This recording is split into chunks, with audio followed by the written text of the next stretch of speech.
খলিফাতুল মুসলিমিন আমার ডাক দিয়ে বলতেছে, যুবক রে, সন্তান থেকে যদি পিতামাতা খেদমত পাইতে চায়, সন্তানকে যদি ভালো বানাইতে চায়, তাহলে পিতার জন্য 3টা কাজ করা কর্তব্য হয়ে দাঁড়াবে।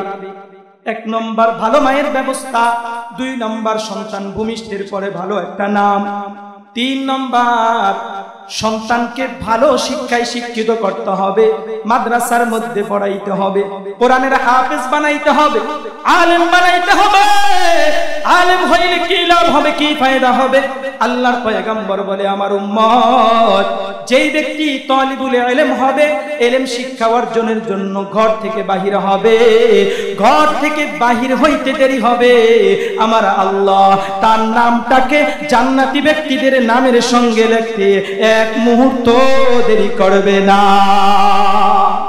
কোরআনের হাফেজের কত দাম, কত দাম! আল্লাহর পয়গম্বর বলে, আমার উম্মত হাসরের ময়দানের মধ্যে যারা কোরআনের হাফেজ হবে, তাদের মা বাবার মাথার উপরে 2টা মুতির সুন্দর টুপি পরায় দেওয়া হবে, সুন্দর বড় সুন্দর মুতির চেয়ারের মধ্যে বসানো হবে, আর এমন 2টা টুপি তাদের মাথার মধ্যে পরায় দেওয়া হবে, জুহুজুল কমার, কয় তার আলোটা হবে চন্দ্রের যেই আলো 14 তারিখ দিবাগত রাত্রে বেলা যেই আলো হয়, ওই আলোর চাইতো তার আলো অনেক সুন্দর হবে। আমার উম্মত ওই সময় গবেষণা করতে থাকবে, মনে হয় এরা দুনিয়ার জমিনের মধ্যে বেশি বেশি তাহাজ্জুদ পড়েছে, মনে হয় দুনিয়ার জমিনের মধ্যে বেশি বেশি এরকম ভাবে ওয়াজ নসিহত শুনেছে, দুনিয়ার জমিনের মধ্যে মনে হয় বেশি বেশি দান সদকা করেছে। এক আল্লাহর পক্ষ থেকে একদল ফেরেশতা বলবে, না গো না, এরা দুনিয়ার জমিনের মধ্যে বেশি বেশি দান সদকাও করে নাই, বেশি বেশি নামাজ রোজাও করে নাই, শুধু ফরজগুলো আর সুন্নতগুলো আদায় করেছে, বেশি নফল নামাজ পড়ে নাই। তাহলে তাদেরকে কেন এত মর্যাদার আসরে আসীন করা হলো? কারণটা কি? আল্লাহর পয়গম্বর বলে, ওই সময় একজন ফেরেশতা ডাক দিয়ে বলবে, ও জান্নাতীরা, কান পেতে শুনে রাখো, এরা দুনিয়ার জমিনের মধ্যে নিজেদের জীবনের মায়া ভুলে, সম্পদের মায়া ভুলে একটা সন্তানকে মাদ্রাসার মধ্যে পাঠিয়ে দিছে, কোরআনের হাফেজ বানাইছে। আরে কোরআনের হাফেজ বানানোর কারণে আমার আল্লাহ তাদেরকে এত মর্যাদার সম্পূর্ণ জান্নাত দান করে দিয়েছে। তালিবুল ইলমের দাম আছে না নাই? কণ্ঠ ছেড়ে বলি, আছে না নাই? ও মুসলমান ইমানদার, আজকে তো আলেম দেখলেই চুলকানি শুরু হয়ে যায়। কয় হুজুররা বোঝে কি, টুপিওয়ালারা বোঝে কি? আমি বলি, হুজুররা যা বোঝে আপনার আমার 14 গোষ্ঠী তো তা বোঝে না। আপনারা ঠিক বললো ঠিক, ঠিক না বললো এটাই সঠিক কথা, ঠিক না ঠিক? ও মা, আপনাদের এই আশেপাশে কি কোনো মুসলিম বড় কবরস্থান আছে? সরকারি কবরস্থান আছে? সরকারি কবরস্থানের মধ্যে তো গণকবর দেয়।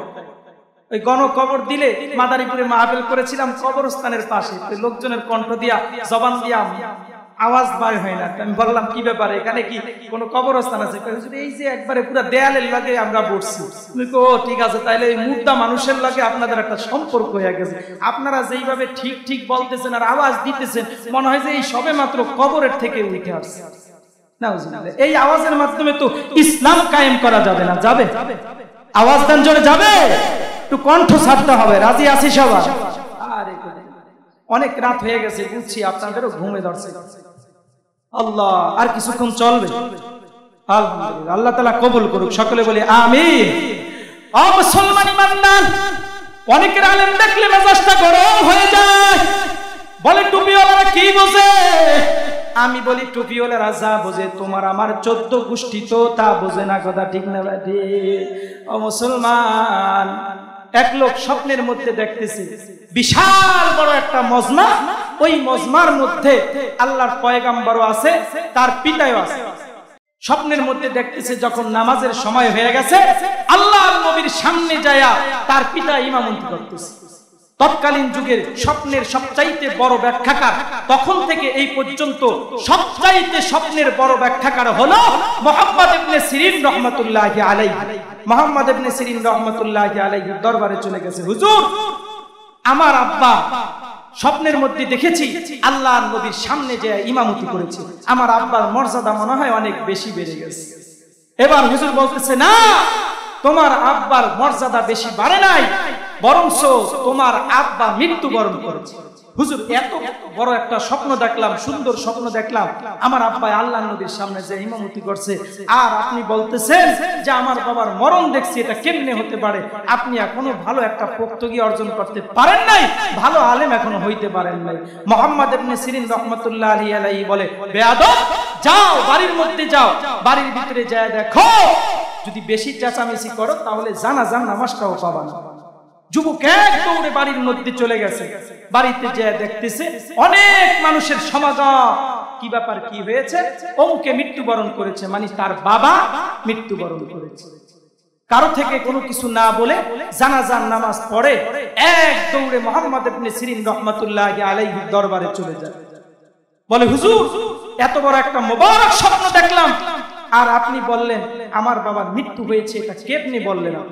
হুজুর বলে, দেখো, আল্লাহর নবী যেই মজলিসের মধ্যে উপস্থিত থাকবে সেখানে ইমামতি করার যোগ্যতা একমাত্র আল্লাহর নবীর, তার সামনে দেয়া আর কারো ইমামতি করার যোগ্যতা নাই।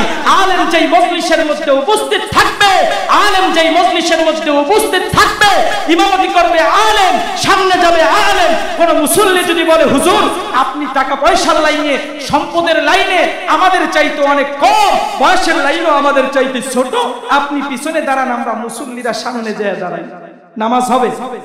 আওয়াজ দেন জোরে, হবে না। এজন্য আলেমদের স্থান কোথায়? সামনে। কেউ যদি অগ্রগামী অর্জন করে পিছনে আলেমকে রাইখা সে সামনে চলে যায়, বেয়াদবি হবে। আল্লাহর নবীর স্থান হলো সামনে। মুহাম্মদ ইবনে সিরিন বলে, হে যুবক, আল্লাহর নবীর সময়ও অনেক মানুষ জানাজার নামাজ পড়েছে, তবে সে এরকম ভাবে জীবিত অবস্থায় আল্লাহর নবীর সামনে যেতে পারে নাই, মৃত্যু অবস্থায় আল্লাহর নবী তার জানাজা পড়েছেন, নবীর সামনে সে গিয়েছে। তো তোমার বাবা অনেক মর্যাদা সম্পন্ন, আল্লাহর পয়গম্বরও তোমার বাবার জানাজাকে সমর্থন করেছে, বিদায় তুমি দেখেছো তোমার আব্বা সামনে গেছে। আমি তো বলি, আমাদের নুরানি মাদ্রাসার ছোট একজন বাচ্চা যা জানে যে এলেম তার মধ্যে রয়েছে, এই পরিমাণ এলেমও আপনার আমার আমলনামার মধ্যে নাই, আমাদের জ্ঞানের মধ্যে নাই। কথা ঠিক না? নুরানি মাদ্রাসা ডিসেম্বরে ভর্তি বন্ধ হয়ে গেছে, স্বামী আর স্ত্রী রওনা হয়েছে। স্বামী যাচ্ছে শ্বশুর বাড়ি, স্ত্রী যাচ্ছে তার বাপের বাড়ি, আর ছোট বাচ্চা যাচ্ছে নানার বাড়ি। রওনা রোদ দিয়া যাইতেছে, এমন মুহূর্তে হঠাৎ করে আইসক্রিম বিক্রি করে। আমাদের গ্রাম অঞ্চলের মধ্যে বিক্রি করে, আপনাদের এখানে বিক্রি করে কি? আইসক্রিম বিক্রি করে না, এই যে ঠুনঠুনি এগুলো পিঠে। ছোট বাচ্চা যখন দেখলো, বাবা একটা আইসক্রিম কিনে দাও, তখন 2 টাকা দিয়ে একটা আইসক্রিম ক্রয় করে দিল। এখন বাচ্চাটা, স্বামী আর স্ত্রী গল্প করতেছে আর সামনের দিকে হাঁটতেছে। বাচ্চাটা কতক্ষণ আইসক্রিমের ভিতরে চাটা দেয়, যখন দেখে যে বাবা অনেক দূরে চলে গেছে, আবার একটা দৌড় দেয়। যখন বাবা মাকে পাইলো, আবার আইসক্রিমের কথা মনে পড়ে যায়, আইসক্রিম চাটা আরম্ভ করে দেয়। এমন দৃশ্য আমি দেখেছি, আপনারা দেখেছেন কিনা? এরকম হাঁটতেছে, হঠাৎ করে বাচ্চাটা জমিনের মধ্যে পড়ে গেছে। জমিনের মধ্যে পড়ার সঙ্গে সঙ্গে আইসক্রিমটা ছিটকে ময়লার মধ্যে পড়ে যায়। কাদা যখন লেগে গেছে, আইসক্রিমটা হাতের মধ্যে নিয়ে নতুন জামার মধ্যে একটা মুখ ঘষা দিয়া আবার আইসক্রিম চাটা আরম্ভ করেছে। বাবা ডাক দিয়ে বলে, প্রাণের সন্তান, তুমি তো আমার মান ইজ্জত নষ্ট করে ফেলেছো। এ সন্তান, আইসক্রিম ফেলে দাও। বলে, বাবা, কেন আইসক্রিম ফেলে দিব? আমার ওস্তাদ তো শিখাইছে, আমার ওস্তাদ তো জানাইছে, যেই জিনিস পড়ে যায় ওই জিনিস যদি নাপাক না হয়ে যায়, আমার ওস্তাদ তো শিক্ষা দিয়েছে, ওই জিনিস যদি আমি উত্তোলন করে খাই, এটা আমার পয়গম্বরের সুন্নত, নবীর সুন্নত। আর আখিরি জমানার মধ্যে যেই বান্দা একটা সুন্নতকে বাস্তবায়ন করতে পারবে, আমার পয়গম্বর বলে তার আমলনামার মধ্যে 100 শহীদের সওয়াব সঙ্গে সঙ্গে আল্লাহ তাআলা লিখিয়া দিবে।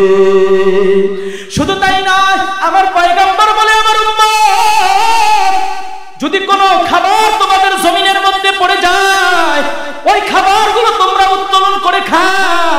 ওই ওই খাবারগুলো যদি তোমরা উত্তোলন করে খাও, এটা আমি নবীর সুন্নত।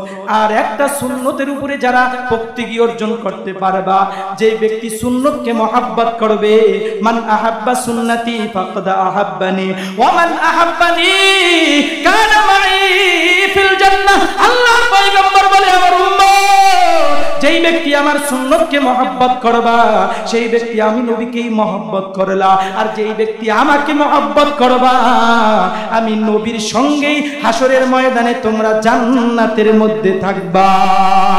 তু খুঁজাও সুন্নতে আহমদ খুঁজা বা মোহাম্মদ কাইবুয়াত নিজবত তোরা নবী গুয়ান কে আজ দুনিয়া জুদাবাস বাহার হালে তুহি মেরা নিগাহবাস। ও মুসলমান ইমানদার, সন্তান ডাক দিয়ে বলে, বাবা, যে খাবার জমিনের মধ্যে পড়ে যায়, ওই খাবার উত্তোলন করে খাওয়া তো আমার পয়গম্বরের সুন্নত। বাবা ডাক দিয়ে বলে, ও আমার সন্তান, নবীর সুন্নত বাদ দে, আমার মান-ইজ্জতকে রক্ষা কর। আইসক্রিম ফালাও, প্রয়োজন হলে 10 টাকা দিয়ে একটা আইসক্রিম ক্রয় করে দিব। সন্তানকে ধমক দেওয়ার সঙ্গে সঙ্গে সন্তানের কচি মনের মধ্যে আঘাত লাগলো।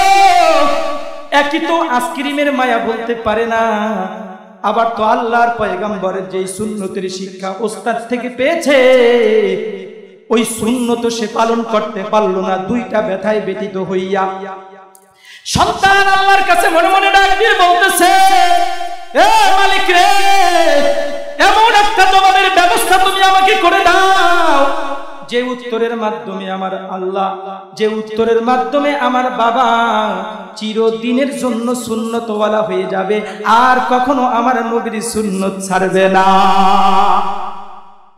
হাঁটতেছে হাঁটতেছে স্বামী আর স্ত্রী, আর এদিক দিয়া ছোট বাচ্চা মনে মনে দোয়া করতেছে, আল্লাহ, এমন একটা জবাব আমার মধ্যে ফিট করে দাও, তৈরি করে দাও, যেই জবাবের মাধ্যমে আমার বাবা সারা জীবনের জন্য সাইজ হয়ে যাবে। সামনের দিকে হাঁটতেছে স্বামী আর স্ত্রী। কিছু দূর যাওয়ার পর হঠাৎ করে পিছলি রাস্তা, কাদাযুক্ত রাস্তার মধ্যে স্ত্রী হঠাৎ করে হোঁচট খেয়ে পিছল খেয়ে পড়ে গেছে। পড়তে দেরি হয়, স্বামীটাকে খপ করে ধরতে দেরি হয়নি। সন্তান যখন এই দৃশ্যটা দেখলো, ডাক দিয়ে বলতেছে, বাবা, সাবধান সাবধান, আম্মুকে ধরো না। কয় কেন? কয় চলো আম্মুকে সারাই আমরা নানা বাড়ি চলে যাই। কয় কেন? আম্মুকে এখানে রাইখা চলো নানা বাড়ি যাই।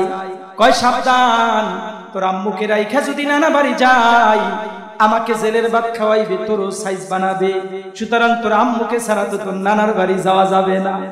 সন্তান ডাক দিয়ে বলে, বাবা গো, তাহলে তো আম্মুকে নেওয়ার কোনো সুরত নাই, আম্মুকে নেওয়ার কোনো সুরত নাই। কয় কেন, কি হয়েছে? কয় বাবা, তুমি মনে হয় ভুলে গেছো, এই তো কিছুক্ষণ পূর্বেই তুমি বলেছ, যেই জিনিস পড়ে যায় ওই জিনিস নষ্ট হয়ে যায়, ওই জিনিস ধরতে হয় না। আমার আম্মু তো এই মাত্র পড়ে গেছে, আম্মুকে এখন ধরা যাবে না, আম্মুকে ছাইড়াই এখন চলে যাইতে হবে। বাবা চোখে পানি ছেড়ে দিয়ে বলেন, ও আমার সন্তান, চোখে আঙ্গুল দিয়ে আল্লাহর পয়গম্বরের সুন্নত শিক্ষা দিয়ে দিলি রে। আর যতদিন দুনিয়ার জামিনের মধ্যে বেঁচে থাকবো, জীবদ্দশায় যতদিন পর্যন্ত বেঁচে থাকবো, আমার নবীর সুন্নত আর এক মুহূর্তের জন্য আমি ছাড়ব না। নবীর সুন্নত পালন করলে লাভ আছে না নাই? চিল্লে বলি আছে না নাই? নবীর সুন্নত যদি কেউ পালন করে রে মুমিন, নবীর সুন্নত পালন করার মাধ্যমে আল্লাহ তাআলা অস্ত্র ছাড়া, কামান ছাড়া, গোলা বারুদ ছাড়া মুসলমানদেরকে বিজয় দিয়া দিতে পারে। কথা ঠিক না ঠিক? আল্লাহর পয়গম্বরের দরবারে সাহাবায়ে কিরাম উপস্থিত হয়ে গেছে। ইয়া রাসূলুল্লাহ, ইয়া হাবিবাল্লাহ, ওগো পয়গম্বর, আগামী কালকে তো কাফেররা আমাদের সঙ্গে যুদ্ধ করবে, তারা সংখ্যায় অনেক বেশি, আমাদের মনে হয় আজকেই শেষ, আমরা মনে হয় তাদের সঙ্গে যুদ্ধ করে পারবো। নবী বলতেছে, তাই নাকি? বলে যে হ্যাঁ। বলে ঠিক আছে, তাহলে আগামী কালকে তোমরা সকাল বেলা দাঁড়িয়ে সিরিয়াল দিয়ে দাঁড়িয়ে দাঁড়িয়ে মেসওয়াক করা আরম্ভ করে দিবে। সকাল বেলা দাঁড়িয়ে সাহাবায়ে কিরাম সিরিয়াল দিয়ে মসজিদের সামনে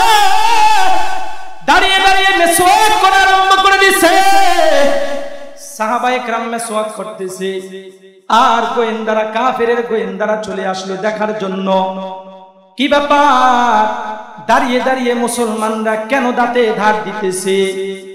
এবার যখন দেখতেছে মুসলমান দাঁড়িয়ে দাঁড়িয়ে দাঁতের মধ্যে ধার দিতেছে, কাফেরদেরকে ডেকে ডেকে যায় বলতেছে, ও কাফেরেরা, আমাদেরকে গোয়েন্দা হিসাবে মুসলমানদের সংখ্যা দেখার জন্য পাঠাইছো, সাবধান সাবধান, ওই মুসলমানদের সঙ্গে তোমরা যুদ্ধ করার জন্য যেও না, মুসলমানদের সঙ্গে তোমরা যুদ্ধ করে পারবা না। কয় কেন? কয় তাকে দেখলাম সকালবেলা তারা দাঁড়িয়ে দাঁড়িয়ে দাঁতের মধ্যে ধার দিতেছে, তোমরা যদি যুদ্ধ করার জন্য যাও ওই ধারালো দাঁত দিয়ে ওই মদিনার মধ্যে সর্বপ্রথম এই সকালবেলা ধারালো দাঁত দিয়ে সাহাবায়ে কেরাম তোমাদেরকে দিয়ে চাবায়া চাবায়া খাইবে আর তোমাদেরকে দিয়েই নাস্তা করবে। কয় তাই নাকি? এবার কমান্ডারকে ডাক দিয়ে বলো, কমান্ডার যাও, মুসলমানদের সঙ্গে আমরা যুদ্ধ করব না, তুমি একা একা যাও। সব কাফেররা লেজ গুটিয়ে বাড়ির মধ্যে চলে গেছে। আল্লাহর নবীর সুন্নত মেসওয়াক পালন করার কারণে আমার আল্লাহ সাহাবায়ে কেরামদেরকে অস্ত্র ছাড়াই বিজয় দিয়ে দিছে। কথা ঠিক না বেটে? ওই আল্লাহ এখনো আছে না নাই? জোরে মহব্বতের সাথে বলি, আছে না নাই? ও মুসলমান ইমানদার, আল্লাহর নবীর সুন্নাত যদি আমরা পালন করতে পারি, আল্লাহ পাক রব্বুল আলামিন এই যুগের মধ্যে অস্ত্র ছাড়া, কামান গোলা বারুদ ছাড়া আমাদেরকে বিজয় দিতে পারে কি পারে না? অবশ্যই পারে। এজন্য সন্তানকে যদি নেককার বানাইতে হয় তিনটা আমল করতে হবে। এক নম্বর আমল হলো সন্তানকে ভালো বানাইতে হলে ভালো একটা মায়ের ব্যবস্থা করতে হবে। দুই নম্বর আমল হলো সন্তানের ভালো একটা নাম রাখতে হবে। তিন নম্বর আমল হলো সন্তানকে মাদ্রাসার মধ্যে পড়াইতে হবে। ওই খলিফাতুল মুসলিমিন ওমরকে ডাক দিয়ে বলতেছে, ও খলিফা, তিনটা আমলের কথা আপনি বলেছেন, তবে শুনে রাখে আমার বাবাই তিনটার একটা আমলও করে নাই। এক নম্বরে আমার মা, সে তো তত নেককার নাই, একজন সিন্দুরবাদী, শিষ্টাচার চিনে না, আদব আখলাক বুঝে না। দুই নম্বরে আমার নাম রেখেছে বাবা হাফল। হাফল শব্দের অর্থ হলো চামচিকা। চামচিকা বলে আমরা অনেকের হেয় প্রতিপন্ন করি, গালিগালাজ করি, এরকম করি কি করি? তো তোর চিকার মতো দেখা যায়, কেমন দেখা যায়, এরকম বলি কি বলি? নাম রেখেছে হাফল। তিন নম্বরে ধর্মীয় জ্ঞান। মাদ্রাসা আর স্কুল কলেজ ভার্সিটি কি জিনিস জীবনে আমি বুঝিও নাই। আমাকে কোনোদিনও মাদ্রাসার বারান্দায় ঢোকার মতো সুযোগও আমার বাবা দেয় নাই। খলিফাতুল মুসলিমিন ওমর ডাক দিয়ে বলতেছে, ভিতরে সন্তান থেকে সেবা যত্ন পাইতে চাও, সন্তান থেকে খেদমত পাইতে চাও, তবে সন্তানের খেদমত, সন্তানের হক তো তুমি আদায় করলা না।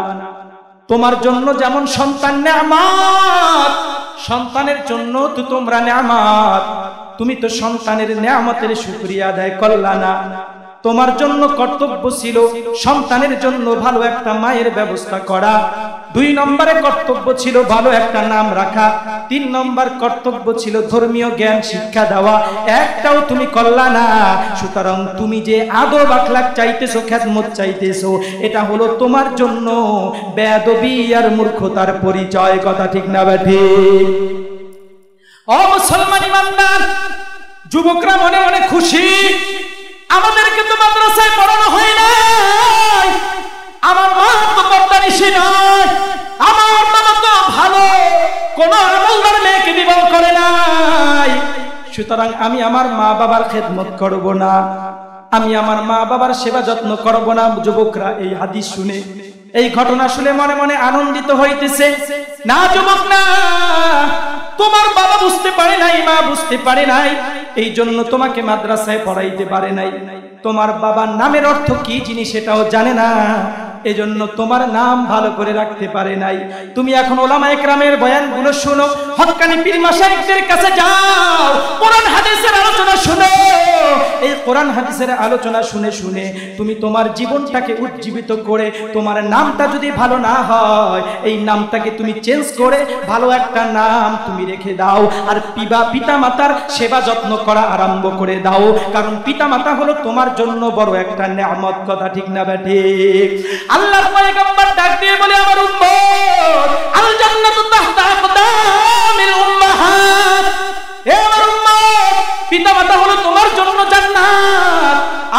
পিতামাতাই হলো তোমার জন্য জাহান্নাম। পিতামাতার সেবা করলা তুমি জান্নাতে চলে যাইতে পারবা, আর মা বাবার সেবা করবা না, তোমার জান্নাতে যাওয়া সম্ভব? আল্লাহর পয়গম্বর বলে আল জান্নাতু তাহতা আকদামিল উম্মাহাত, পিতামাতার পায়ের তলে সন্তানের জান্নাত। সন্তান মা বাবাকে সুন্দর করে ডাক দিবে, ভালো করে নজর করবে। নবী আরবি বলে মা বাবার দিকে যদি মহব্বতের নজরে আমার উম্মত তাকায়, তাকানের সঙ্গে সঙ্গে একটা কবুলিয়াত হজের সওয়াব তার আমল নামার মধ্যে আল্লাহ তাআলা দিয়ে দিবে। আজকে মাকে কোনোদিনও মা বলে ডাকে না, বাবাকে কোনোদিনও বাবা বলে ডাকে না। ভণ্ড পীরের মাজারের মধ্যে যায় আর ভণ্ড পীরগুলোকে নিজে বাবা বাবা বলে ডাকে। কথা ঠিক না ঠিক? আছে না নাই ভণ্ড পীর জগতের মধ্যে? ভণ্ড পীরের বাবা বাবা বলে ডাকে। মুসলমান, ভণ্ড পীরের তুমি বাবা বাবা বলে ডাকতেছো, তুমি কি জানো সে কি তোমার বাবা কিনা? সে তো তোমার বাবা না। আবার গর্ব করে আমগো বাবার দরবারেতে কত গরু যায়, অন্য পীরের দরবারে এত মানুষ ডাকি খায়, আমগো পীরের দরবারেতে কত গরু যায়। আমি বলি গরুর দরবারে গরু যায়, মানুষের দরবারে মানুষ যায়। কথা ঠিক না বেঠি? ওরে দরবারে বৈশা রইছে 1 নম্বর গরু, লয়া যায় 2 নম্বর গরু, যেটা যায় ওটা হলো নাম্বার 3 গরু। কথা ঠিক না বেঠি? এ মুসলমান, একটা গরুকে যদি এখানে আইনা সারাদিনও পিটান, গরুটা এটার মধ্যে ঢুকবে না। কারণ কি? এটা হলো মানুষের দরবার। কিন্তু কোরবানির ঈদের আগে একটা গরুকে সাজায়া পরে ঈদের এরকম ভাবে সাজায়া পরে যখন বাজারের দিকে নিতে থাকবেন, গরুটা আনন্দ সহকারে দৌড়াইতে, কার আগে কে দৌড়াইতে দৌড়াইতে ওই বাজারের মধ্যে যাবে, ওই দৌড়াইতে দৌড়াইতে প্রতিযোগিতা দিয়া বাজারের মধ্যে যায়। কথা ঠিক না? খোদারে খোদা ধৈর্য রাখা যায় না, কারণ গরুতে জানে ওটা হলো গরুর দরবার, এটা হলো মানুষের দরবার। কথা ঠিক না বেদি? ও মুসলমান, মানুষের দরবারে মানুষ যায়, গরুর দরবারে গরু যায়। গরু দিয়ে কোনোদিনও মানুষের পরিচয় পাওয়া যায় না। আজকে বাংলার জমিনের মধ্যে ভণ্ড পীরের অভাব নাই, এমনও ভণ্ড পীর বাংলার জমিনের মধ্যে আছে। আমি ঢাকার শহর গিয়েছিলাম, অনেক মাজারের মধ্যে শাহ আলী গোলাপ শাহের মাজারে একসময় ইসলামী সঙ্গীত শিল্পী ছিলাম, সেই সুবাদে শাহ আলীর মাজারেতে সঙ্গীত গাইতে গিয়েছিলাম। তখন রাত 12টার পরে কি অবস্থা হয় আমি আমার নিজের চোখের মাধ্যমেই দেখেছি। গামজার আসর বসে, যারা সচেতন নাগরিক তারা এখন ইউটিউবের মধ্যেও দেখেন অনেক সাংবাদিক এগুলো তুলে ধরে। খোদারে খোদা, গাঞ্জা খাইতে খাইতে মোজগুলোরে লাল বানায় ফেলছে। আবার গান গান কয় দয়াল খাজা তোমার নামে টানলে গাজা দিল হইয়া যায় তাজা, তোমার নামে টানলে গাজা দিল হইয়া যায় তাজা। ওরে বাবারে তোর দরবার হতে কেউ ফিরে না খালি ঘাটে, যদি সিন্নি কম পড়ে কিলা কিলির ধুম পড়ে। কথা ঠিক না বেটি? ওই চট্টগ্রামের মধ্যে বিশাল বড় একটা দরবার শরীফ আছে। ও মুসলমান, ওই দরবার শরীফের মধ্যে গত 3 বছর আগে তবারক না পাওয়ার দরুন বাসন দিয়া মারামারি কইরা জায়গায় 3টা মারা গেছে, পত্রিকায় ফেলাস হয়ে গেছে। আছে না না? রে খোদা রে খোদা, এমন জাতের পীর বাংলার জমিনে অভাব নাই। এমন পীর বাংলার জমিনের মধ্যে আছে। মানিকগঞ্জের মধ্যে এক ভণ্ড পীর আছে, আল্লাহর যদি ক্ষমতা থাকে আর বাহাদুরি থাকে, আসুক আল্লাহ আমাদের সঙ্গে তর্ক করার জন্য। আমরা কেন?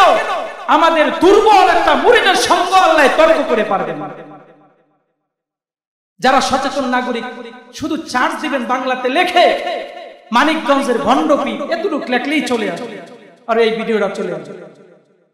এই ভণ্ডকে পাশে রাখে আর এক ভণ্ডে গান গায়, কেরামান কাতিবিন রোজ হাসরের দিন। ওরে কেরামান কাতিবিন রোজ হাসরের দিন, আল্লাহর কাছে যখন করবে অভিযোগ, আমি বলবো দুনিয়ায় ছিলাম মানিকগঞ্জের লোক, আমি বলবো দুনিয়ায় ছিলাম ভণ্ড পীরের লোক।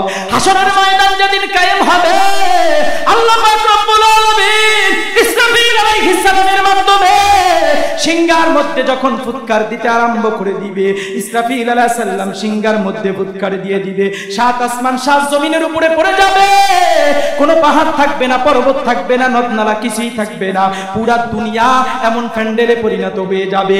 আর ওই যে হাসরের ময়দান কায়েম হবে, আরাফার ময়দানের মধ্যে, যে আরাফার ময়দানের মধ্যে হাজী সাহেবরা 9 জিলহজ সেখানে যায় অবস্থান করে। আরাফার ময়দানের মধ্যে আল্লাহ তাআলা বিচার আলাই শুরু করবেন, বিচার কার্য শুরু করবেন, হাজার হাজার ফেরেশতাদের মাধ্যমে আল্লাহ পাক রব্বুল আলামিন আরাফার ময়দানের মধ্যে তার খোদাই সিংহাসনকে নামাবেন। খোদাই সিংহাসনকে নামাইয়া হযরতে জিবরাইল আলাইহিস সালাম ডান পাশে দাঁড়াবে, মিকাইল আলাইহিস সালাম বাম পাশে দাঁড়াবে, মালাকুল মউত আজরাইল মানুষের আমলনামার ওজন দিতে থাকবে, আর ইসরাফিল আলাইহিস সালাম ফলাফলগুলো লিখতে থাকবে, কোনটা পাশের ছাত্র কোনটা ফেলের ছাত্র। বান্দা যদি জাহান্নামী হয়, জাহান্নামের ফয়সালা যদি হয়ে যায়, ফেরেশতারা গলার ভিতরে ভেরি লাগাইয়া জান্নাতের দিকে টেনে টেনে নিয়ে যাইতে থাকবে। ওই মুহূর্তেই ভণ্ডগুলো বলবে, ও ফেরেশতারা থামো, জাহান্নামে ফালাইও না, আমার আল্লাহর কাছে একটু উপস্থিত করো, আল্লাহর কাছে একটা দরখাস্ত করব। কি দরখাস্ত? দুনিয়ার জামিনের মধ্যে তো আমি অমুক পীরের মুরিদ ছিলাম। ফেরেশতারা পিছন দিয়া বাড়ি দিয়া বলবে, সাবধান, আজকে কোনো ভণ্ড পীরের খাবার হবে না। ওয়াকালাল্লাযীনা কাফারু রব্বানা আরিনাল্লাযাইনি আদাল্লানা মিনাল জিন্নি ওয়াল ইনস। আল্লাহ তাআলা কোরআনের অন্য জায়গায় বলে, ওয়াকালু রব্বানা ইন্না আতা'না সাদাতানা ওয়া কুবারানা ফাআদাল্লুনা সাবিলা। আজকে কোনো ভণ্ড পীরের খাবার হবে না, কোনো গাঁজাখোর পীরের খাবার হবে না। যারা ভণ্ডদেরকে মেনে জাহান্নামের কাজ করেছো, নামাজ পড়ো নাই, রোজা রাখো নাই, হজ করো নাই, যাকাত দাও নাই, আজকে তোমার জন্য জাহান্নামের ফয়সালা। এই জন্য তাদের গানটাকে আমি উল্টো করে দিলাম। শুনবেন নি গান? কেরামান কাতিবিন রোজা হাসরের দিন, ওরে কেরামান কাতিবিন পাইবে যে দিন, তোরা যারা ওরে ভণ্ড পীরের লোক ধাক্কা দিয়া কইব জাহান্নামে ঢোক। কথা ঠিক না ঠিক? ও মুসলমান, গানটা যদি এইভাবে না হইয়া, গানটা যদি এইভাবে হইতো, কেরামান কাতিবিন রোজা হাসরের দিন, কেরামান কাতিবিন রোজা হাসরের দিন আল্লাহর কাছে যখন করবে অভিযোগ, আমি বলবো দুনিয়ায় ছিলাম মুহাম্মাদের লোক। আমাদের একটাই মাত্র পরিচয়, আমরা এক আল্লাহর গোলাম আর এক নবীর উম্মত। এর চাইতে আমাদের আর কোনো বড় পরিচয় হতে পারে? ও মুসলমান ইমানদার, এই জন্য বাবাকে বাবা বলে ডাক দিবে, মাকে মা বলে ডাক দিবে। মার দিকে যখন করুণার দৃষ্টিতে তাকাইবে, মহাব্বতের দৃষ্টিতে তাকাইবে, অন্তরটা আনন্দিত হয়ে যাবে, অন্তরটা ভরে যাবে। আল্লাহর পয়গম্বর বলে, সঙ্গে সঙ্গে আল্লাহ তাআলা একটা কবুলিয়াত হজের সওয়াব তোমার আমলনামার মধ্যে দিয়া দিবে। কোন সাহাবী প্রশ্ন করে, ইয়া রাসূলুল্লাহ, দৈনন্দিন যদি 100 বার কোন সন্তান তার মা বাবার দিকে তাকায়, বলে 100 কবুলিয়াত হজের সওয়াব তার আমলনামার মধ্যে আল্লাহ তাআলা দিয়া দিবে। ও মুসলমান ইমানদার, আল্লাহর পয়গম্বরের কাছে সাহাবায়ে কেরাম বলে, ইয়া রাসূলুল্লাহ, ইয়া হাবিবাল্লাহ, খেদমতের কথা বলেছেন, তবে খেদমতের মাত্রা কি, কিভাবে আমরা খেদমত করব? খেদমতের মাত্রা হলো, তোমার মা বাবা তোমার জন্য জান্নাত, আর তোমার মা বাবা তোমার জন্য জাহান্নাম। কত মূল্য মা বাবার খেদমতের! আল্লাহর নবীর যখন ইন্তেকালের সময় হয়ে যায়, হযরত ওমরকে ডাক দিলেন, আবু বকরকে ডাক দিলেন, ওমরকে ডাক দিয়া, আবু বকরকে ডাক দিয়া, আলীকে ডাক দিয়া, আলীকে ডাক দিয়া বলতেছে, ও আলী রে, এই নাও আমার গায়ের সিরা জামা, আমার জামাটাকে আমি তোমার কাছে আমানত রেখে দিলাম। ও আলী, আমার একটা পাগল উম্মত এমন রয়েছে, ওই উম্মতটা বহু মাইল দূর থেকে আমার সঙ্গে মুলাকাত করার জন্য আসবে। আলী রে, আমার উম্মতটা যখন আসবে, আমার কাছে চিঠি পাঠাইছিল, হুজুর আপনার কথা শুনেছি, আপনার মর্যাদার কথা শুনেছি, নবী গো আপনাকে দেখতে বড় ইচ্ছা হয়, তবে বাড়ির ভিতরে তো মা অসুস্থ, কি করব? আমি নবীর জবাব দিয়েছিলাম, যাও তোমার মায়ের খেদমত করো, তোমার মার খেদমত করে যখন সুস্থ হবে তখন তুমি চলে আসবা। ও আলী, ওই লোকটা যখন খেদমত করে তার মার ইন্তেকালের পরে মদিনাতুল মুনাওয়ারার মধ্যে আসবে, ওই সময় আমি নবী আর দুনিয়ার জমিনের মধ্যে বেঁচে থাকবো না। আলী রে, ওই সময় আমার গায়ের জামাটা তুমি তার হাতের মধ্যে দিয়া দিবা। আমি নবীর ঘ্রাণ পেয়ে পেয়ে তার মনটা আনন্দিত হয়ে যাবে, মনটা পুলকিত হয়ে যাবে। ও মুসলমান ইমানদার, আজকে দুনিয়ার জমিনের মধ্যে সন্তান যদি মৃত্যুবরণ করে রে বাবা, সন্তানের ব্যবহৃত যেই জামা কাপড়গুলো রয়েছে, ব্যবহৃত যেই রুমগুলো রয়েছে, কাপড় চাপড়গুলো রয়েছে, এগুলো দেখে দেখে মা বাবা অন্তরের ভিতরে আনন্দ নেয়। আমার সন্তান এটা পরেছে, আমার সন্তান এই জামাটা পরেছে, আমার সন্তান এই জিনিসটা ব্যবহার করেছে, মনের ভিতরে আনন্দ নেয়, মনের ভিতরে তৃপ্তি পায়।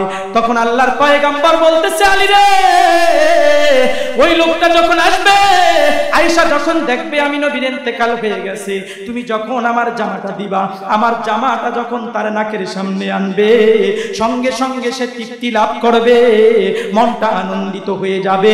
আর ওমরকে ডাক দিয়ে বলতেছে, ওমর রে, ওই সময় হতে পারে তোমার শাসন আমল, তুমি তোমার জন্য দোয়া চাইবা, তোমার রাষ্ট্রের জন্য দোয়া চাইবা, তোমার সংসারের জন্য দোয়া চাইবা, পরিবারের জন্য দোয়া চাইবা। ও মুসলমান, হযরত ওমরকে বলতেছে ওই ওয়াইস কুরুনি নামক বিখ্যাত তাবির কাছে আল্লাহর পয়গম্বর দোয়া চাওয়ার জন্য। তাই কেন? ওমর রাদিয়াল্লাহু তাআলা আনহুর দামও তো অনেক বেশি, কি বলেন? তিনি তো বিখ্যাত সাহাবী, কেমন দাম? নবী আরবি ডাক দিয়ে বলতেছে, আমার উম্মত, আমার পরে যদি আল্লাহ পাক রব্বুল আলামিন কাউকে নবী বানায়া জগতের মধ্যে পাঠাইতো, লাউ কানাত বাদি নাবিয়্যান লাকানা ওমর, আমার পরে যদি আল্লাহ কেউ নবী বানাইতো, কাউরে নবী বানাইতো, ওমর রে আল্লাহ নবী বানায়া জগতের মধ্যে পাঠাইতো। কোরআনের এক জায়গায় নয়, আল্লাহ তাআলা 23 জায়গায় ওমরের কথা অনুযায়ী, ফয়সালা অনুযায়ী আল্লাহ তাআলা কোরআনের আয়াত নাজিল করে। ওমর রাদিয়াল্লাহু তাআলা আনহু যেই ফয়সালা দিয়েছে, আল্লাহর দরবারে ফয়সালা কবুল হয়ে গেছে। আল্লাহ পাক রব্বুল আলামিন অনুমতি দিয়ে দিয়েছে। আল্লাহ তাআলা হযরত ওমর রাদিয়াল্লাহু তাআলা আনহুর ফয়সালা অনুযায়ী কোরআনের আয়াতগুলো নাজিল করে দিয়েছে। সে ওমরকে বলতেছে, সাবধান, তুমি অস্করণীর কাছে দোয়া চাই। ওমরের চাইতে কিন্তু আবার অস্করণীর দাম বাইরা যায় না, কিন্তু সে বাবা মায়ের খেদমতের কারণে, হাদিসের মধ্যে রয়েছে, বাবা মায়ের যে খেদমত করবে তার দাম আল্লাহর দরবারে এমন বেড়ে যায়, সে আল্লাহর কাছে দোয়া করতে দেরি হবে, আল্লাহ তাআলা তার দোয়াগুলো কবুল করতে দেরি হবে। ও মুসলমান ইমানদার, সাহাবায়ে কেরামের মনটা নরম, ডাক দিয়ে বলতেছে, পয়গম্বর, পিতা মাতার খেদমতের কথা বলেছেন গো পয়গম্বর, খেদমত করব কার? আল্লাহর নবী বলে, তোমার মার। খেদমত করব কার? বলে, তোমার মার। 3 নম্বরে প্রশ্ন করলেন, খেদমত করব কার? কয় তোমার মার। তারপরে প্রশ্ন করলেন, খেদমত করব কার? কয় তোমার বাবার। 3 বার মায়ের খেদমত করার জন্য বলেছেন, 4 নম্বরে বাবার খেদমত করার জন্য বলেছেন। তাহলে কি করব? আগামী কালকে সকালবেলা আমরা মির্জাপুর বাজারে যাইয়া বাবার জন্য একটা লুঙ্গি কিনে আনবো, আর মায়ের জন্য 3টা শাড়ি কিনে আনবো। হাদিসের ব্যাখ্যা কি এটাই? আওয়াজ দেন। বরং শোনা, সংক্ষেপে বলি রে মুসলমান, আল্লাহর পয়গম্বর এটাই বুঝাতে চেয়েছেন আমাদেরকে। বলে যে তোমার বাবার যে খেদমত করবা, এই খেদমতটা হবে সম্মানসূচক খেদমত। তোমার মায়ের যেই খেদমত করবা, এই খেদমতটা হবে মহব্বতের খেদমত, সম্মানসূচক খেদমত আর মহব্বতের খেদমত। পার্থক্য কি? উদাহরণ দিলেই বোঝা যাবে। আমরা একটা কামরার মধ্যে বসে আছি, ঘরের মধ্যে বসে আছি, আমার বাবা মা আমার রুমের ভিতরে ঢুকলো, আমার রুমের মধ্যে শুধু একটা চেয়ার রয়েছে। ইসলাম বলে এই চেয়ারটা হলো সম্মানের জায়গা, আর কোনো চেয়ার নাই। এই চেয়ারের মধ্যে এখন কাকে তুমি বসতে দিবা? বাবাকে নাকি মাকে? ইসলাম বলে তোমার বাবার হাতটা ধরে তুমি এই চেয়ারের ভিতরে বসিয়ে দাও, কারণ বাবাকে তুমি যেই খেদমত করবা এই খেদমত হলো সম্মান সূচক খেদমত। আর তোমার মার হাতটা ধরে না, তোমার মাকে জড়াইয়া কলার ভিতরে দুইটা চুমু মেরে দাও। চুমু খাইতে দেরি হবে, মায়ের চোখ বেয়ে বেয়ে পানি পড়তে দেরি হবে না। মাকে তোমার পাশে খাটের ভিতরে বসাও, মায়ের গলার উপরে তোমার হাতটা ঝুলিয়ে দাও, মায়ের অন্তরটা নরম হয়ে যাবে। এটা হলো ভালোবাসার খেদমত। আল্লাহর পয়গম্বরে হাদিসের মাধ্যমে বুঝাতে চেয়েছেন রে মুমিন, বাবাকে খেদমত করতে হবে সম্মান সূচক খেদমত, আর মাকে খেদমত করতে হবে মহব্বতের খেদমত। কেন আল্লাহর পয়গম্বর হাদিসের মধ্যে 3 বার মায়ের খেদমতের কথা বলেছেন? কারণ মা 3 জায়গায় এত কষ্ট করেছে, যেই কষ্টগুলো আমাদের পক্ষে করা সম্ভব নয়। হাজারো চেষ্টা করলেও আমরা সেই কষ্টগুলো করতে পারবো না। 1 নম্বর, মা মার কষ্ট করে সন্তান যখন পেটের মধ্যে চলে আসে, সন্তান যখন গর্ভে চলে আসে, সন্তানের গর্ভের বয়স যখন 6 মাস 7 মাসে উপনীত হয়ে যায়, এই সন্তান তো জানে না এটা খেলার মাঠ নাকি মায়ের পেট। মায়ের তলপেটের ভিতরে সন্তান লাথি মারা আরম্ভ করে দেয়। মা ব্যথার যন্ত্রণা সহ্য করতে পারে না, ব্যথায় ব্যতীত হইয়া বিছানার মধ্যে গড়াগড়ি করা আরম্ভ করে। বাবা অনেক কষ্ট করে হাড় ভাঙা পরিশ্রম করে বিকালবেলা মির্জাপুর বাজার থেকে বড় একটা মাছ ক্রয় করে আনলো। স্ত্রীকে ডেকে বলতেছে, প্রাণের স্ত্রী রে, সুন্দর করে রান্না করো, তুমি আর আমি একত্রিতই খাবার খাবো। স্ত্রী সুন্দর করে মাছটাকে ভুনা করে সুন্দর করে রান্না করে যখন খাবারের প্লেট নিয়ে বসলো, মাছটাকে ভেঙ্গে যখন লোকমা নিয়ে যখন মুখের মধ্যে দিবে, এমন মুহূর্তে তলপেটের মধ্যে সন্তান এমন জোরে করে আঘাত দিল, সঙ্গে সঙ্গে মায়ের ব্যথা আরম্ভ হয়ে যায়। ব্যথার যন্ত্রণায় মায়ের লোকমাটা জমিনের মধ্যে পড়ে যায়। মা আমার বিছানার মধ্যে চলে যায়। বাবা ডাক দিয়ে বলেন, এ প্রাণের স্বামী রে, প্রাণের স্ত্রী রে, কি ব্যাপার কি ব্যাপার, তুমি কি আমার সঙ্গে রাগ করেছো কিনা, গোসা করেছো কিনা? বলে না গো না, রাগ করি নাই, গোসা করি নাই, তুমি খাবার খাও, আমি পরে খেয়ে নিব। ও প্রাণের স্বামী আমার মনে হয় আমার কলিজার টুকরা আমার গর্ভের মধ্যে ব্যথা পেয়েছে, এই জন্য আমার কলিজার টুকরা আমাকে আঘাত দিয়েছে। ও মুসলমান ইমানদার, এত কষ্ট করে করে করে সন্তানকে গর্ভে ধারণ করে, ঠিক মতো আমার মা নামাজ পড়তে পারে না, রোজা রাখতে পারে না, ঠিক মতো নফল ইবাদত গুলো করতে পারে না, এত কষ্ট করে সন্তানকে 10 মাস 10 দিন পর্যন্ত গর্ভে ধারণ করে। এতটা সত্ত্বেও যদি সন্তান ভূমিষ্ঠের পরে সন্তানটা যদি বড় হয়ে যায়, কোন কারণবশত যদি বিবাহটা ডিসকাস হয়ে যায়, এই সন্তানের অভিভাবক তার মা হবে না, এই সন্তানের অভিভাবক হবে তার বাবা। তাহলে কিসের আশায় কিসের নেশায় এই সন্তানকে লালন পালন করবে? আমার পয়গম্বর জানিয়ে দেয়, উম্মতের নারীরা কান পেতে শুনে রাখো, যেই মা যেই বোন যেই কন্যা তার সন্তানকে গর্ভে ধারণ করার কারণে ঠিক মতো নফল ইবাদত করতে পারবে না, যতদিন সন্তান গর্ভের মধ্যে থাকবে ততদিন পর্যন্ত আমার আল্লাহ, আমার মা, আমার বোন, আমার কন্যার আমলনামার মধ্যে এই 10 মাস 10 দিন পর্যন্ত অনবরত নফল নামাজ আর নফল ইবাদতের সওয়াব লিখতে থাকবে। সন্তান যখন ভূমিষ্ঠ হওয়ার সময় হয়, মায়ের টেনশন আরো বেড়ে যায়, মা বাবার বাড়িতে চলে যায়, পাড়া প্রতিবেশীর কাছে ক্ষমা চায়, বান্ধবীদের কাছে ক্ষমা চায়, বাবার কাছে ক্ষমা চায়, মায়ের কাছে ক্ষমা চায়, স্বামীকে কামরার মধ্যে জড়াইয়া ধরে চোখের পানি ছেড়ে দিয়ে ডাক দিয়ে বলে, প্রাণের স্বামী গো, আরো তো 2টা সন্তান আমার জন্ম হয়েছে রে স্বামী। ও স্বামী আমার, এই সন্তানের সময় যেই ব্যথা আমার অনুভব হইতেছে, আমার মনে হয় আর আমি দুনিয়ার জমিনের মধ্যে বাঁচব না। আমার কলিজার টুকরা সন্তানের চোখ মনে হয়, চেহারা মনে হয় আমার আর দেখা হবে না রে স্বামী। অনেক ভুল বেয়াদবি করেছি রে স্বামী, আমাকে মাফ করে দিও, আমাকে ক্ষমা করে দিও। ও স্বামী রে, আমি যদি মারা যাই আর আমার সন্তানটা যদি বেঁচে থাকে, আমার সন্তানের দেখভাল তুমি করবা, দেখাশোনা তুমি করবা। স্বামীকে জড়াইয়া মাপ চাই, ক্ষমা চাই। কত কষ্ট একটা সন্তান ডেলিভারি করার সময় হয়। হাদিসের মধ্যে লেখা হয় নরমাল ভাবে একটা সন্তানের ডেলিভারি হওয়ার সময় এত কষ্ট হয়, নবী আরবি উদাহরণ দিতেছে একটা সুইয়ের ছিদ্র দিয়ে একটা পাহাড় ঠুকানো যেমন কষ্টসাধ্য, একটা নরমাল ভাবে সন্তান ডেলিভারি হওয়া তত কষ্টসাধ্য। কত কষ্ট হয়, কত সময় নরমাল ভাবে ডেলিভারি হওয়ার সময় দুনিয়ার জমিন থেকে মা বিদায় নিয়ে চলে যায়, আবার অনেক সময় মা মারা যায়, সন্তানও মারা যায়। অনেক সময় সন্তান মারা যায়, মা বেঁচে থাকে, আবার মা মারা যায়, সন্তান বেঁচে থাকে। এমন হয় কি হয় না? আমার নবী ডাক দিয়ে বলে, উম্মতের নারীরা, সন্তান জন্ম হওয়ার সময় তোমাদের ইন্তেকাল হইতে দেরি হবে। আল্লাহ পাক রব্বুল আলামিন তোমাদের আমলনামাগুলো, তোমাদের নামগুলো শহীদ ব্যক্তিদের নামের সঙ্গে লিখতে এক মুহূর্ত দেরি করবে না। সন্তানের যখন জন্ম হয়ে যায়, ও মুসলমান, অনেক মা দুনিয়ার জমিনের মধ্যে দেখবেন তাদের সামনে যখন বাথরুমের নাম নেওয়া হয়, টয়লেটের নাম নেওয়া হয়, সঙ্গে সঙ্গে তাদের খাবারগুলো বন্ধ হয়ে যায়। কেন আমার সামনে তুমি নর্দমার কথা, টয়লেটের কথা, বাথরুমের কথা বললা? আমি আর খাবার খাবো না, প্লেট রেখে চলে যাবে।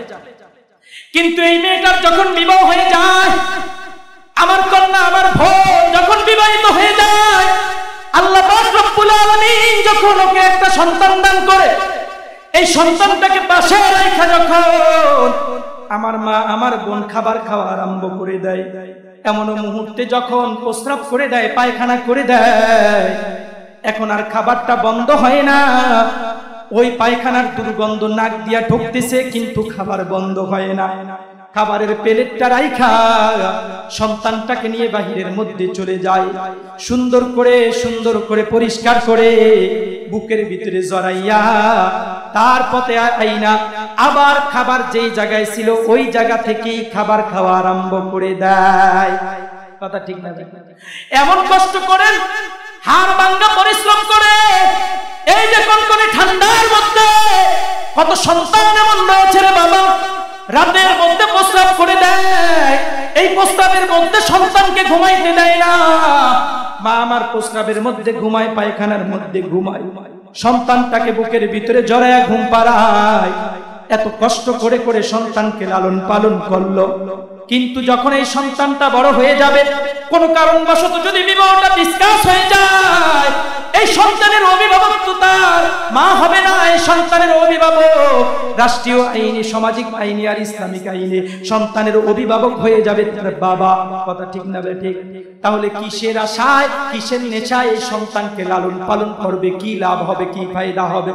আমার নবী জানিয়ে দেয়, উম্মতের নারীরা কান পেতে শুনে রাখো।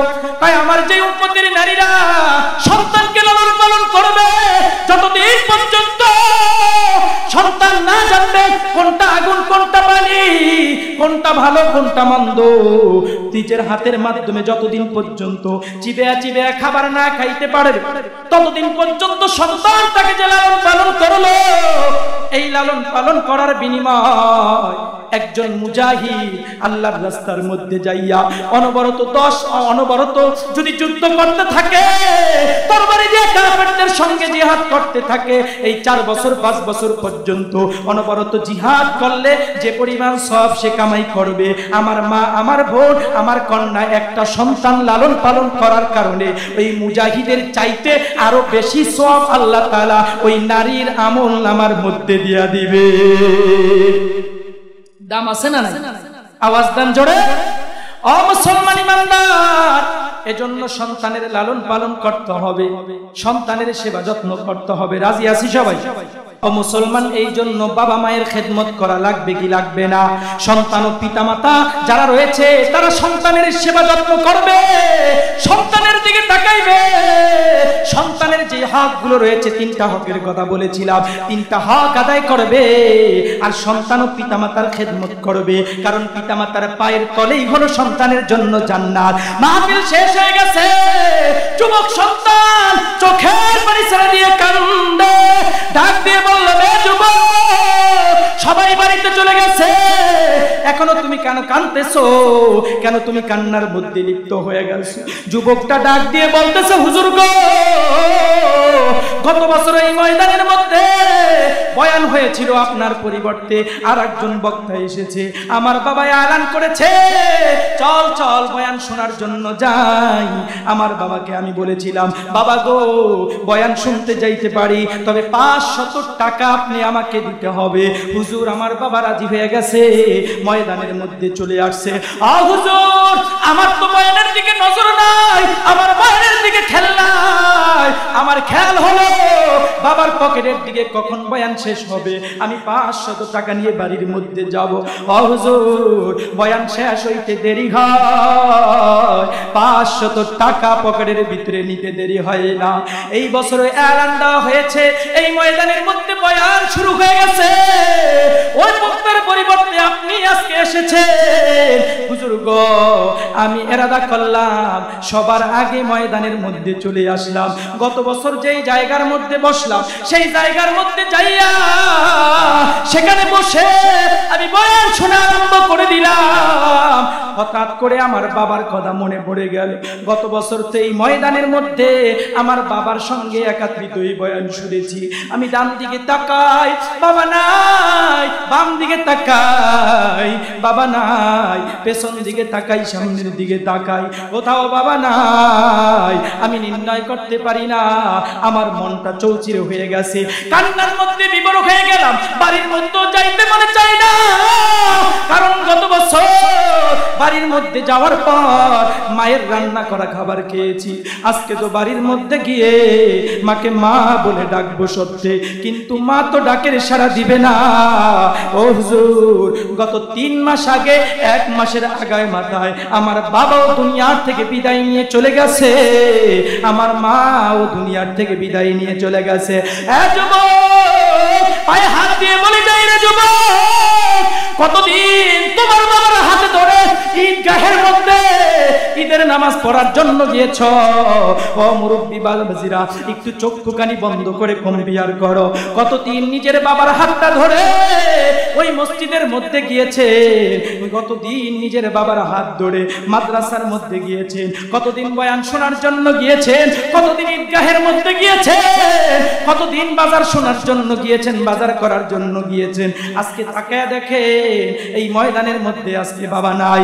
আপনার মাও বাড়ির ভিতরে যে অনেকে পাবেন না, ওই মায়ের কথা স্মরণ করে, বাবার কথা স্মরণ করে, মনটাকে নরম করে আল্লাহর দরবারে বাবা মায়ের জন্য সেবা করার জন্য, বাবা মায়ের জন্য দোয়া করবেন, বাবা মায়ের কবর জিয়ারত করবেন। ও মুসলমান ইমানদার, যার বাবা মা দুনিয়ার জমিনের মধ্যে বেঁচে আছে, আজকে থেকে ইরাদা করে নেই, আমার বাবা মা আমার জন্য বড় একটা নিয়ামত। যতদিন দুনিয়াতে বেঁচে থাকবো ততদিন পিতামাতার খেদমত করব। এমন জান্নাতি যুবক কারা কারা আছি? আল্লাহু আকবার। আল্লাহ পাক রব্বুল আলামিন আমাদের সকলকে কবুল করুন।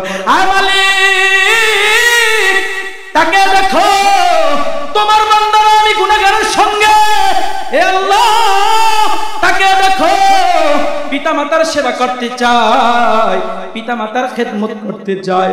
আল্লাহ গো, যাদের মা বাবা জগতের মধ্যে বেঁচে আছে, আল্লাহ তাদের সেবা করার মতো তৌফিক দিয়া দাও, খেদমত করার মতো তৌফিক দিয়া দাও, খেদমত করে জান্নাতি হওয়ার মতো তৌফিক দিয়া দাও। সকলে চিল্লায়া বলি আমিন। মুসলমান ইমানদার, যাদের মা বাবা মৃত্যুবরণ করেছে, হাদিসটা বলে শেষ করব, যাদের মা বাবা মৃত্যুবরণ করেছে রে বুমেন, তারা কি করব? তাদের কোনো করণীয় আছে কিনা? তাদের জন্য আল্লাহর পয়গম্বর বলে তোমাদের জন্য 4টা করণীয় রয়েছে। 1 নম্বর করণীয় হলো তোমরা তোমাদের মা বাবার জন্য বেশি বেশি দোয়া করবা। রব্বির হামহুমা কামা রব্বায়ানি সগীরা। এই দোয়াটা বেশি বেশি করার জন্য আল্লাহর পয়গম্বর বলেছে। আল্লাহ পাক রব্বুল আলামিন বলেছে, ও আমার উম্মত, তোমরা যখন হাত উত্তোলন করবা, এই দোয়াটা তোমরা বেশি বেশি করবা। ও আল্লাহ, আমার মা বাবা আমাদেরকে ছোট্টবেলায় যেমন লালন পালন করেছে, অন্ধকার কবরের মধ্যে তাদেরকে তেমনি ভাবে লালন পালন করো। 2 নম্বর কর্তব্য হলো তাদের কবরগুলোকে বেশি বেশি করে জিয়ারত করা। 3 নম্বর কর্তব্য হলো তাদের নামে বেশি বেশি দান সদকা করা। 4 নম্বর কর্তব্য হলো তাদের তোমার মা অথবা বাবার সমবয়সী যারা রয়েছে, তোমার চাচা রয়েছে, বাবার বন্ধু রয়েছে, তাদের বেশি বেশি সেবা যত্ন করবা। তাদেরকে দেখলে 1 কাপ চা খাওয়া দিবা, তাদেরকে একটা কলা কিনে দিবা, তাদেরকে সালাম করে দিবা। তাহলে এটাও তোমার বাবাকে সম্মান করলে যে পরিমাণ সওয়াব, তাদেরকে সম্মান করলেও সে পরিমাণ সওয়াব হবে। দুটো বিষয় আলোচনা করেছি রে মুমিন। একটা হলো সন্তানের হক আমাদের আদায় করতে হবে, আর একটা হলো সন্তান পিতামাতার হক আদায় করবে। যারা উপস্থিত রয়েছেন সবাই আমল করতে রাজি আছি তো ইনশাআল্লাহ? আল্লাহ তাআলা আমাদের সকলকে আমল করার তৌফিক দান করুক, আমিন।